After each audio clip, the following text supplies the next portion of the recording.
Alors, bonjour tout le monde. Merci pour l'invitation. Chers Lisette, chers amis.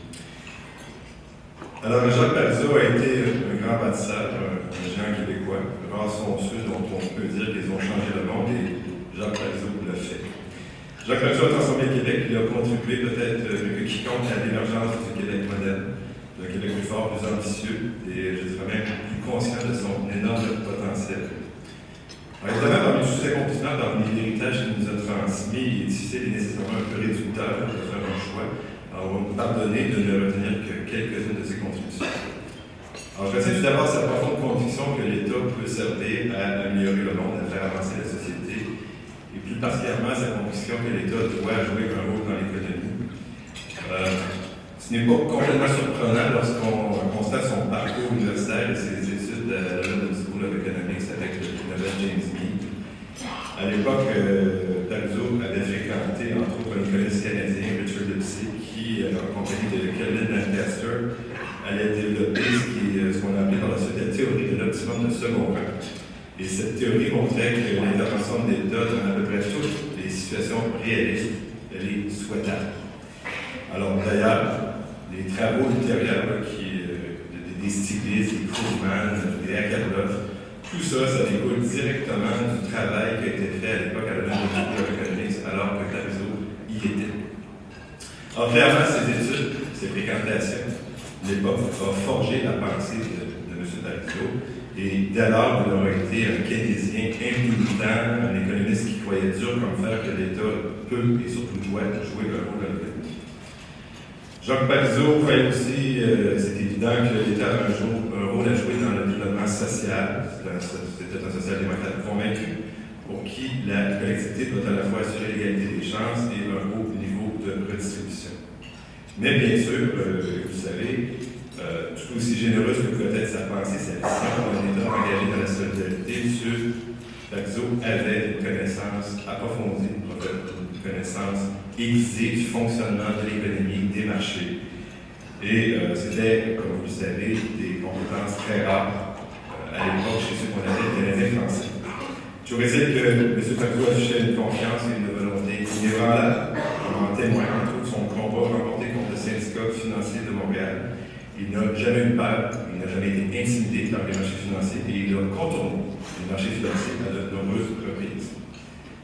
Alors, je ne apprendrai pas que M. Parizeau a contribué à mettre en place le Québec moderne, l'État québécois moderne.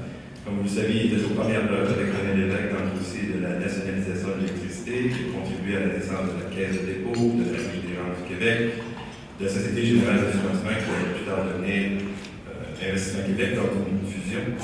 Évidemment, ces institutions sont aujourd'hui des rouages essentiels de notre État. Ce sont les puissants leviers économiques dont nous disposons et puis dont le rôle majeur au sein du Québec nous a démontré.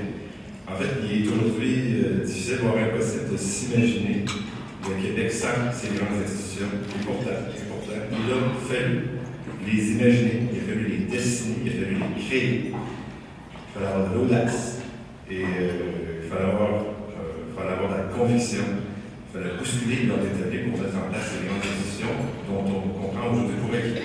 Et Jacques Parizeau était l'un de ceux qui avait le talent, qui avait la vision, qui avait, je dirais même, le culot pour que ces institutions voient le jour. Et je crois que le Québec est chanceux d'avoir Parizeau comme ses fils.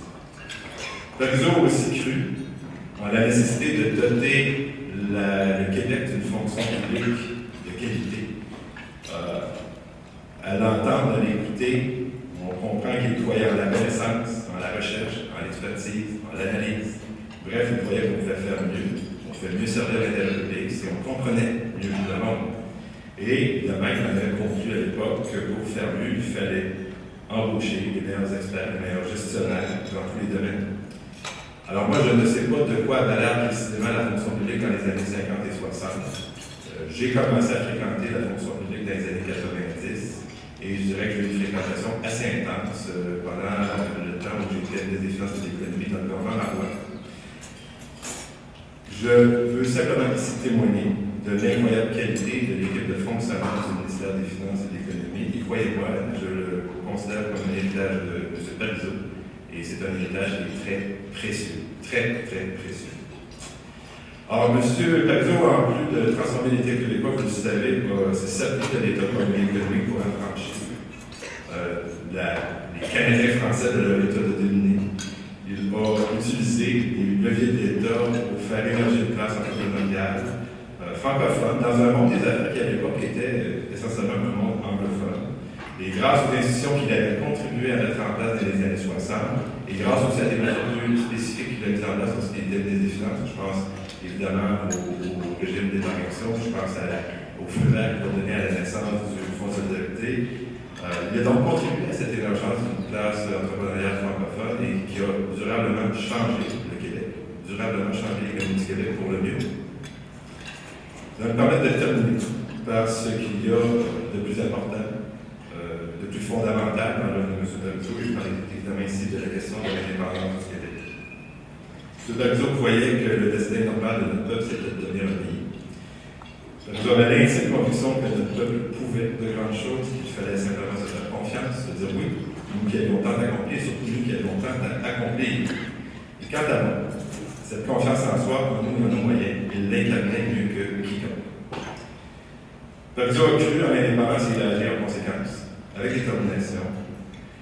Encore récemment, il rappelait qu'avec la mondialisation, notre indépendance est plus urgente que jamais.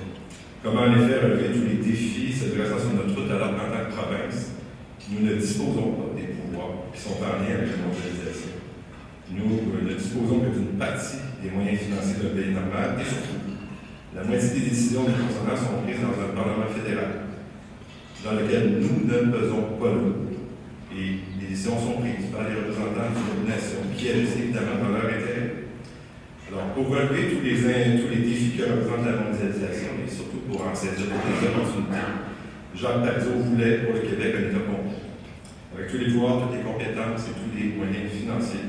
Surtout, il voulait que les décisions soient prises par nous, dans notre Parlement, et en fonction de nous seulement. Comment ne pas lui donner raison?